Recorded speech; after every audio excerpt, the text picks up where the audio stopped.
Susuka or lulunok itong Coke ng Dali. Actually, may nag-request nito pero ayun, nagloko nga yung video. So ayun, ngayon ko palang titikman. Dito ko nga yan nabili, meron din silang Dali version ng Sprite, ng Sarsi or root beer, and also yun nga, yung Coke. Ito na nga yung Pinoy Cola. Tikman na. Usapang soft drinks, masarap din naman talaga yung Coke, pero kapag sobra, ang pait lang talaga niya. Siguro kung ako tatanungin, ang go-to kong soft drinks ay either Sprite or Royal or RC.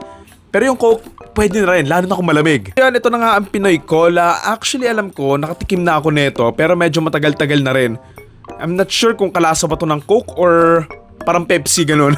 Hindi ko na maalala kung magkano ko to nabili. And ayun nga, nakasulat. Pinoy Cola, carbonated soda drink, 1.5 liters. So ayun, marami-rami to, pero konti lang yung titikman natin. Itsura-wise ng bote, syempre mas aesthetic yung Coke. And yung kulay-wise ng mismong soft drinks, ganun din. Itim. Logo nila could be better, pero ayun, okay lang naman kasi mura lang din naman eh. Talagang yung kalahati, yung Coca-Cola, kinuha nila yung cola. Tapos binago lang yung Coca. Ginawang Pinoy. Naalala ko dati nung bata ako, malakas ako uminom ng soft drinks kasi nagtitinda kami ng soft drinks. Ang tipong bawat pagkatapos kumain or tuwing kakain nga, kailangan ko ng soft drinks. Pero ayun, after a week or two nang sunod-sunod yung pag-inom ko ng soft drinks, hininto ko kasi nga, yung soft drinks, hindi ko na nalalasahan yung tamis. Ang tabang na. So ayun, na-trauma na ako sa mga soft drinks. Smell test muna tayo. Amoy Coke naman. Amoy Coke, amoy ano ah. Amoy pinapabili ng nanay ah.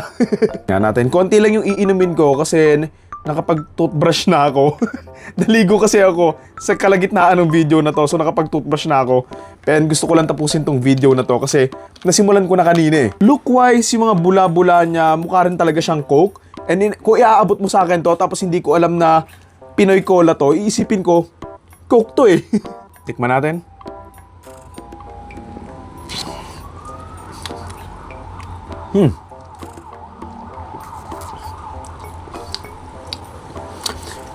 Lasa naman siyang Coke, pero mas kalasa niya yung RC. Yung Coke kasi may pagkamatabang siya eh, and yung RC, mas lamang yung tamis niya, and ayun yung nalalasahan ko dito. Mas matamis siya. Pwede rin Pepsi. Nadidigay tuloy ako. So ayan, itong Pinoy Cola, lasang Coke lang din talaga. I mean, halos wala nga siyang kaibahan eh. Parang mas gusto ko pa nga to kaysa sa Coca-Cola eh. Kasi siguro, mas preferred ko rin talaga yung RC and kalasa nga niya yung RC. So ayun. Di ba yung RC pang Pilipinas din yon? So, ayun siguro yung dahilan kung bakit nakalasa yung RC. Meron din sila mga binibenta doon like, yun nga, may Dali Sprite, meron din silang Dali na root beer or mug. Wala ka na talagang mapagbilan ng Coke, and ito na lang yung option mo. Okay lang din naman. Masarap pa rin. And itest nyo to sa mga nanay nyo na mahilig magpabili ng soft drinks. Ang susuka or lulunok naman, masarap, matamis, masama lang yung sobra. Kasi baka mamaya magkasakit ka sa bato.